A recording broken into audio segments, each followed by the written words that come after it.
All right, so I want to talk about what's happening in Afghanistan right now because we have some pretty major updates over the last couple of days. Essentially, the U.S.-backed Afghan government, which is in and of itself extremely corrupt and had basically no popular support amongst the people in Afghanistan, has completely collapsed, and the Taliban is looking to essentially set up their interim government right now and take over the remaining parts of the country, namely the main capital in Kabul. So basically, here's what we got right now. So the President Ashraf Ghani has left Afghanistan for Tajikistan as the Taliban closes in on Kabul, according to several media reports. So this is it. This is the end of the U.S. War in Afghanistan after 20 years and multiple generations of fathers and sons going off to fight in this war. We have essentially nothing to show for it. The government that we spent this entire time trying to prop up, funding with weapons, funding with actual money and other resources and supplies and training, has completely collapsed in literally just a month. So I want to show you a clip from Joe Biden, but understand we're going to get into some of the more nuances and details in terms of how he's actually withdrawing, because he's going to be maintaining bombing campaigns likely. We're going to be maintaining some of these CIA troops that we have there, not troops, but CIA operatives that we have in the region. And this is the type of thing that they have been guilty of over their stay in Afghanistan. The CIA's Afghan death squads, a US-backed militia that kills children, may be America's exit strategy from its longest war. So I'll put this down in the description if you want to go read about this, but it's essentially a horrific story of how the CIA-backed death squads in Afghanistan were massacring children who they feared would maybe potentially eventually become part of the Taliban. So just absolutely horrific shit that the US presence in Afghanistan has been responsible for. So understand that when people are coming out and they're talking about the consequences of allowing the Taliban to take over the rest of Afghanistan, the consequences of us staying in Afghanistan are just as catastrophic to your average people and to the civilians that are getting caught up in the middle of this. So indefinitely staying in Afghanistan was never a legitimate option, but of course that's what they wanted you to believe this entire time. And I mean, just another picture as to how quickly this collapsed. This was literally days apart. So here you had in red is essentially Taliban controlled territories, and then as you go up in scale here, the moderate threat from the Taliban, and then the yellow is basically low threat. And this was 2 days later. It was looking a little bit like this. So basically you had the Taliban completely taking control, if not a high Taliban threat in the rest of the country. So, and then you have basically the giving up of the Afghan government and the Taliban taking full control. So I want to play you this clip of Joe Biden, literally just 36 days ago, as he was confidently predicting what was going to unfold as the U.S. withdrew from Afghanistan. And listen, I 100% support Joe Biden withdrawing our troop presence, our boots on the ground troop presence, because again, he's still maintaining a lot of operatives and mercenaries in Afghanistan. But I do 100% support this withdrawal. But I want to play you this clip because it shows just how confidently wrong he was about his predictions as to how long the Afghan government could stand on its own 2 feet. And I'm playing you this not just to dunk on Biden for being massively wrong just a month ago, but to show you that this is basically how confidently wrong the U.S. has been in general throughout multiple presidencies as we've continued this war, and they have lied to us about the fact that they said we were winning the war against the Taliban, and they were basically lying and fabricating this idea that there was ever going to be a winnable exit to this war. And so I want to show you this clip from Joe Biden because it's really just emblematic of that as a whole. So here we go. Is the Taliban takeover of Afghanistan now inevitable? No, it is not. Because you have the Afghan troops have 300,000 well-equipped as any army in the world, and an air force against something like 75,000 Taliban. It is not inevitable. Mr. President, thank you very much. Your own intelligence community has assessed that the Afghan government will likely collapse. That is not true. Can you please clarify what they have told you about whether that will happen or not? That is not true. They did not reach that conclusion. So what is the level of confidence that they have that it will not collapse? The Afghan government and leadership has to come together. They clearly have the capacity to sustain the government in place. And do you see any parallels between this withdrawal and what happened in Vietnam, with some people feeling... None whatsoever. Zero. What you had entire brigades breaking through the gates of our embassy. 6, if I'm not mistaken. The Taliban is not the North Vietnamese army. They're not remotely comparable in terms of capability.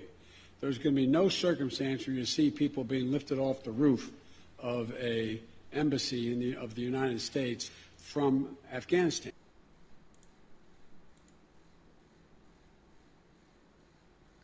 There's going to be no situation where you see U.S. personnel being lifted off the roof in Afghanistan, similar to our exit from the Vietnam War.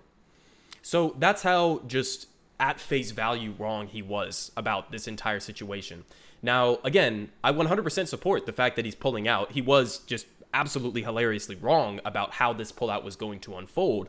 But I still 100% support his pulling out, right? It's the right decision. And honestly, I got to give him a little bit of credit because there's been a massive, massive wave and onslaught from the media that has been being essentially the stenographers, the mouthpiece for the military-industrial complex since he announced the withdrawal. And he has actually stood up against that onslaught. He has been pushing back against the media narratives, and he has stuck to his guns in terms of trying to get us out in the way that he has. Again, it's not really a full withdrawal because you're removing, 2,500 boots-on-the-ground troops. You're keeping multiple times more than that in terms of mercenaries and CIA and other intelligence operatives on the ground who are going to continue committing atrocities. So it's not a full withdrawal, but you got to give him credit for standing up against the media in the way that he has. But still, just absolutely hilariously wrong about how this was going to unfold.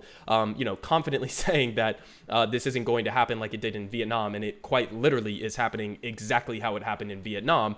But again, I mean, in a more general stance here from Mehdi Hassan, I think this is a good tweet breaking down where our attention should be. Our attention should not be on getting mad at Biden for pulling out. It should be Americans should be furious with the governments of George W. Bush, Barack Obama, and Donald Trump, which told us for 20 years straight that we were winning in Afghanistan, that the billions that we were, trillions really, that we were pouring into the Afghan government and military were worth it. It was all a lie. It was a lie the entire time. And he links this article down below that I'll also link down below. But we have actual military documents, Pentagon documents that told us that everything that they were telling us about what was happening in Afghanistan with our progress that we were making was essentially a lie. It was a lie to keep us indefinitely staying in this country in an illegal military occupation forever in the name of fighting terrorism. And they kept shifting the goalposts. Remember, originally, as Kyle Kalinske points out here, we were told the war in Afghanistan was to get bin Laden and defeat al-Qaeda. Ask yourself why these goalposts were moved so many times. So President Obama, and again, as he points out, look at the dates here. This is from December 2nd, 2009. President Obama's secret, only 100 al-Qaeda now in Afghanistan. So we did suppress al-Qaeda in Afghanistan, which first of all, in terms of as a response to 9/11, okay, the argument that they were saying was the Taliban is harboring al-Qaeda. Okay, so why did we not then invade Saudi Arabia? Okay, 15 of the 19 hijackers during 9/11 were from Saudi Arabia. Osama bin Laden, guess where he was from? Saudi Arabia. So, it's a complete farce that this idea that we were invading Afghanistan specifically to get revenge for 9/11 or to suppress al-Qaeda, one of our biggest allies in the region, has historically been one of the greatest exporters of terrorism in terms of Saudi Arabia and what they have done. So it's a complete double standard, and it tells you what our actual priorities were on this, right? Our priorities on this were not to spread democracy. It was not to, get revenge for 9/11. It was not to, suppress terrorism. The entire point of the war was for geopolitical and resource control, okay? Afghanistan has literally trillions of dollars in mineral wealth. In addition to that, obviously, we want to have that geopolitical control, or at least these governments wanted to have that geopolitical control of the region to try to prevent, Russia or China from stepping in and being a replacement in that. So the entire time, it was never about any of the things that they were trying to tell us that the war was about.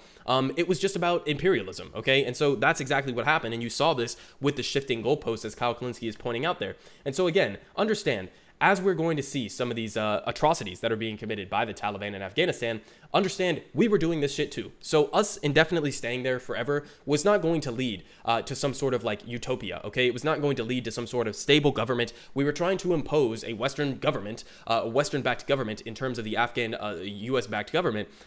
We were trying to prop up this fake government that essentially was so fragile that it fell in just a matter of weeks without our support. It was never going to work. If you spent 20 years trying to do nation building in this country and you couldn't do it, then you give up, okay? I mean, it sounds, kind of ridiculous at face value, but yeah, we lost the war. you give up. You just go home. I mean, there's not much else we can do about it outside of giving support to a lot of these refugees and trying to facilitate bringing over as many refugees as quickly and as rapidly and efficiently as possible. That is what we owe the Afghan people at bare minimum. But what we can't do is just stay there forever, which is what neocons and a lot of even Democrats would want us to do right now. They want us to stay there forever. And so that's why you've seen the media onslaught that we have and pushback against what Joe Biden is doing. And we see this now. I mean, even just today, Scoop, the Joint Chiefs Chairman, moves up terrorist threat in Afghanistan. So listen, they're going to continue to try to sell us a lot of this propaganda to try to pull us back into Afghanistan and say, oh, there's now this existential threat that they're going to be harboring terrorists and those terrorists will do another 9/11. And so we have to go back and occupy. They're going to be throwing everything against the wall in order to try to pull us all the way back in. It cannot happen under any circumstances, okay? Again, longest war in American history, trillions of dollars wasted, thousands of lives, including countless innocent men, women, and children that were massacred in this process. And at the end of the day, the government falls in just a matter of weeks without our support. So we have absolutely nothing to show for it after all of that. And there's no reason for us to go back in. There's no reason for us to keep any presence there. And so I'll continue to be critical of his CIA and mercenary presence in Afghanistan. But also you have to understand, this is not because Joe Biden is some principled anti-war crusader, okay? Obviously, anybody who knows my videos would know that already, but he is shifting resources right now. He's pulling some troops out of Afghanistan. He's now ramping up bombing in Somalia. He is ramping up wars across the entire world, and he's ramping up his drone wars, especially across the entire world. And so this is not Joe Biden taking a principled anti-war stance. He's just recognizing the writing on the wall that there's no actual advantage to us staying in Afghanistan any longer. It's the most unpopular war in American history. It's even less popular than Vietnam at the peak of that unpopularity. So it makes absolutely no sense for us to stay there. And it's a political win. It's a win all around for him to be pulling out. But understand, this is not Joe Biden taking a principled stance. He's just exporting imperialism to other parts around the world. So we're going to have to keep keeping up with a lot of this media pushback to try to get us back into Afghanistan. But I support what Joe Biden is doing, and this was inevitable. Understand that. That's the main takeaway. This was going to happen. The Taliban retaking Afghanistan was going to happen if we left Afghanistan 10 years ago or if we left Afghanistan 20 years from now.